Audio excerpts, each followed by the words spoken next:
Hello everyone. So ngayon mag-i-interview tayo ng mga fourth year student about sa mission vision dito sa school. So kasama ko ngayon si Kuya, ano pong pangalan mo? Ako si Francis Amos Tiatapan from BS Math 4. So ito po yung unang question. Bilang isa pong mag-aral ng ISU, masasabi mo po ba na isasagawa ng paralan ng mission dito? So far, yung sa pang-apat na taon ko na nag-aaral dito sa ISU, I can say that they are reaching the vision of the school, which is a leading research university in the ASEAN. Kasi ginagawa naman nila yung best nila sa pag-provide ng quality education sa amin, and then as well as sa pag-expose sa atin sa researches and studies na magagamit din natin in the future. Ano po masasabi niyo tungkol sa technological resources and services through quality instruction? So sa technological advances ng school, medyo hindi masyadong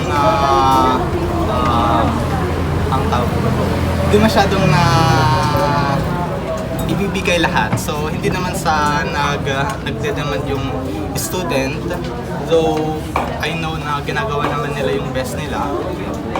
Still sa ibang rooms kasi sa amin, there are technological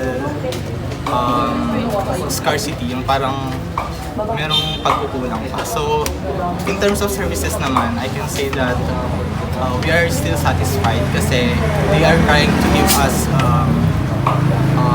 some financial support like for scholarship, and then as well as for the quality education. So yun lang po. Kuya, salamat po sa mga sagot niyo. Thank you po. Bilang isang mag-aral ng ISU Echagui, masasabi mo po ba na naisasagawa ng paralan ng mission at vision? Oo naman, kasi ang dami namang research na kinakandak ang school.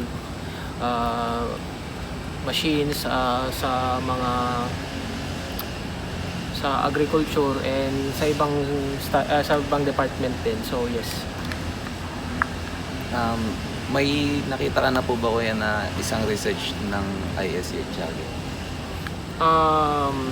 Meron mainly sa cacao, and then sa mga machines considered naman research yun kasi nagmo-modify sila and nag-improve sila ng mga existing machine for the improvement of farmers din.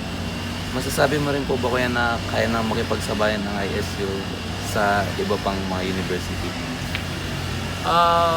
Yes, kasi yung we are producing top-notchers, we are receiving awards. Yung mga professors natin is yung mga research nila nagre-receive ng awards nationally, and even sa Asia meron din natang awards ang mga professors with their research. So yes. Ano po ulit pangalan niyo? Isabelo Barton. Anong course po? Bachelor of Science in Agriculture and Biosystems. Thank you po. Okay.